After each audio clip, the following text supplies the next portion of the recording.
أما بعد قال الله تبارك وتعالى في القرآن المجيد إن الله وملائكته يصلون على النبي يا أيها الذين آمنوا صلوا عليه وسلموا تسليما اللهم صل على سيدنا مولانا محمد وعلى آله سيدنا مولانا محمد وبارك وسلم. قال الله تبارك وتعالى في القرآن المجيد إن الله وملائكته يصلون على النبي يا أيها الذين آمنوا صلوا عليه وسلموا تسليما اللهم صل على سيدنا مولانا محمد وعلى آله سيدنا مولانا محمد وبارك وسلم. وقال الله تبارك وتعالى في القرآن المجيد وأما بنعمة ربك فحدث. صدر محفل جناب عیسیٰ بھائی صاحب،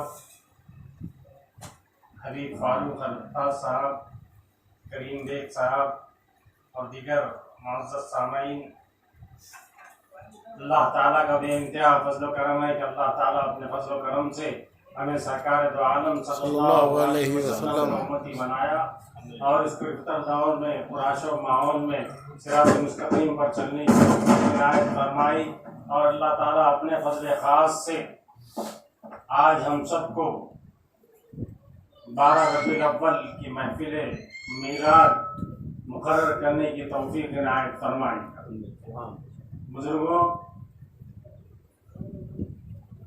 انشاءاللہ 5-7 منٹ میں اپنے بیان کو ختم کروں گا. اس کے بعد جب پر میلاد سننا ہے.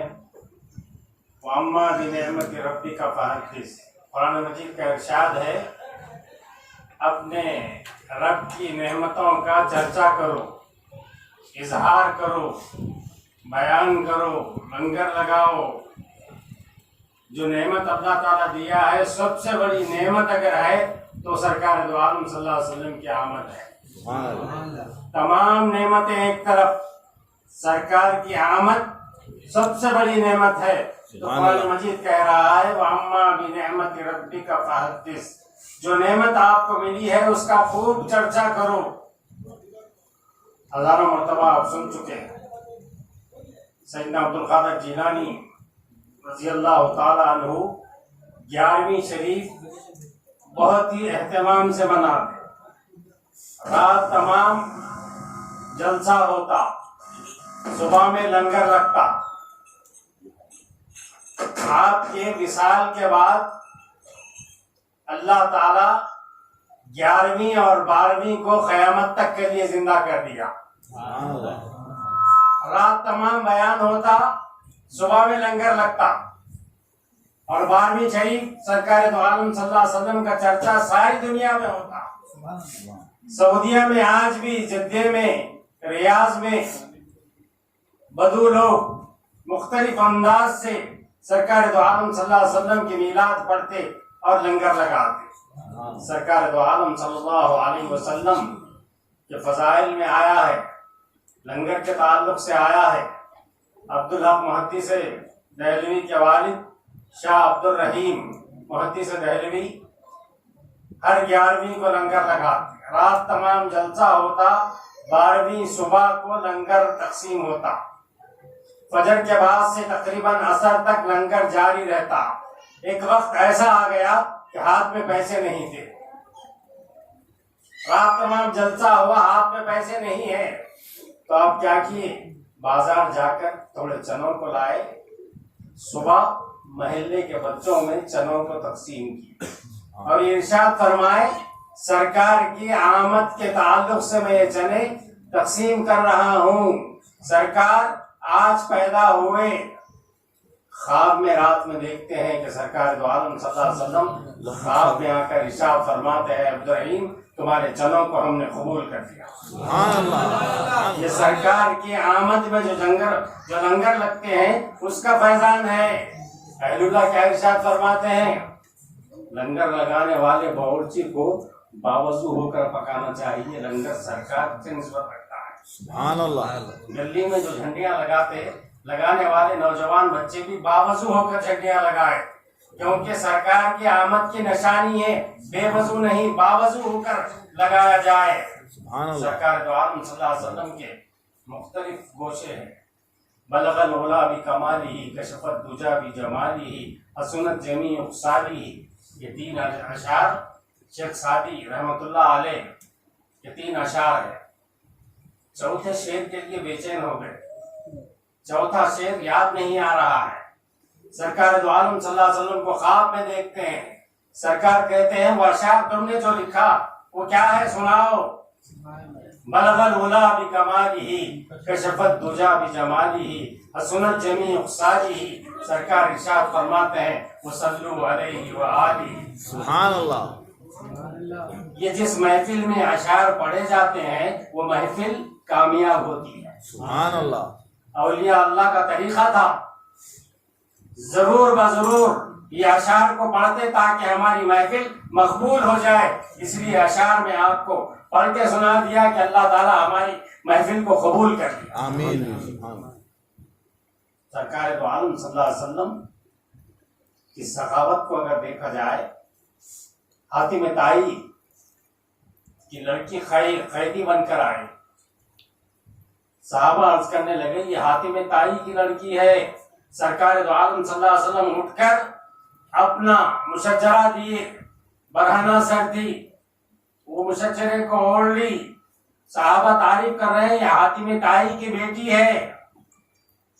7 دروازے تھے حاتم طائی کے. ایک دروازے سے پہلے دروازے سے اتنا دیتا کہ پھر مانگنے والا دوسرے دروازے پر آتا. دوسرے دروازے پر حاتم طائی اتنا دیتے کہ مانگنے والا تیسرے دروازے پر آتا. اسی طرح 7 دروازوں پر آتا. حاتم طائی تھکتا نہیں، دیتے رہتا ہے. ایسا سخی ہے کہ ان کی بیٹی ہے. سیدنا ابوبکر صدیق رضی اللہ تعالیٰ عنہ ارشاد فرماتے ہیں میرے آقا کی سخاوت وہ ہے اتنا دیتے ہیں کہ دوسرے دروازے پر آنے کی ضرورت ہی نہیں. میرے آقا تو ایسے سچی ہے ایک ہی دروازے سے کافی ہو جاتا. محترم بزرگوں، سرکار دو عالم صلی اللہ علیہ وسلم کے اوصاف اور قل ان کنتم تحبون اللہ فاتبعونی یحببکم اللہ. اللہ تعالیٰ سے محبت ہے تو سرکار دو عالم صلی اللہ علیہ وسلم چاہتے تھے محبت کو اختیار کرو. جلسے میلاد سے یہ لے کر اٹھو کہ آج ہم سرکار دو عالم صلی اللہ علیہ وسلم کی سنت پر عمل کریں گے.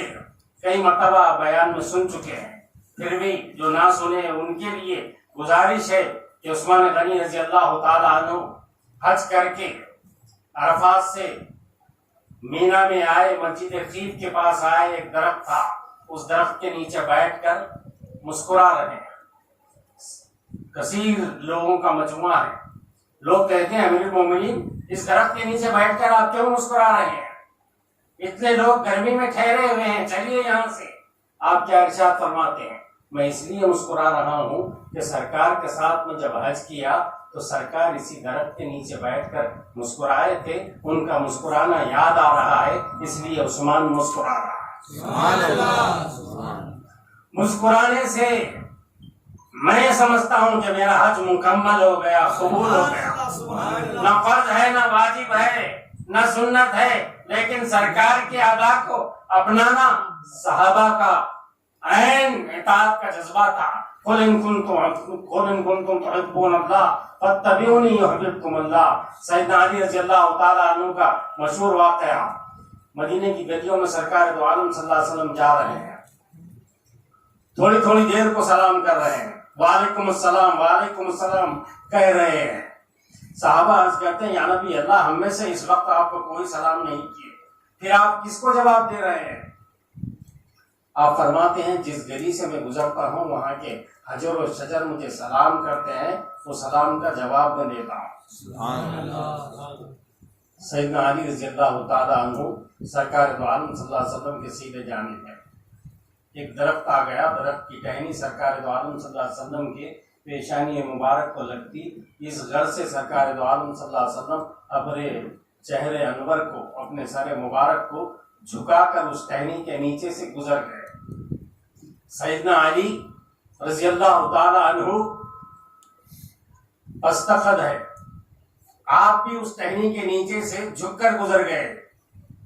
لوگ کہتے ہیں آپ پستخد ہے، آپ نہ بھی جھکے تو وہ ٹہنی آپ کے سر کو نہیں لگتی، آپ کیوں جھکے؟ کیا ارشاد فرماتے ہیں وہ ٹہنی میرے سر کو لگے نہ لگے اس کی پرواہ نہیں. میں نے دیکھا کہ سرکار جھک گئے, میں بھی جھک گیا. سبحان اللہ. قل ان کنتم تحبون اللہ فاتبعونی یحببکم اللہ. تو محترم نوجوانوں, ابھی ہمیں دفتر سننا ہے, اس لیے طبیعت بھی ساتھ نہیں دے رہی ہے. ابھی آپ مدلل بیان قرآن حدیث کی روشنی میں مولانا سہیل بن سعید علیہ درود سے سنیں. اللہ تعالیٰ سے میں دعا کرتا ہوں کہ پروردگار اس محفل کو تو قبول فرما, آمین. ہم سب کا شرع صدر فرما, آمین. ہماری عمروں میں برکت عنایت فرما, آمین. اس محفل کو تو قبول فرما, آمین. ہمارے ظاہری و باطنی بیماریوں کو دور فرما. آمین. ربنا ظلمنا انفسنا وان لم تغفر لنا وترحمنا لنكونن من الخاسرين. آمین. سبحان ربك رب العزة عما يصفون آمین. وسلام على المرسلين والحمد لله رب العالمين.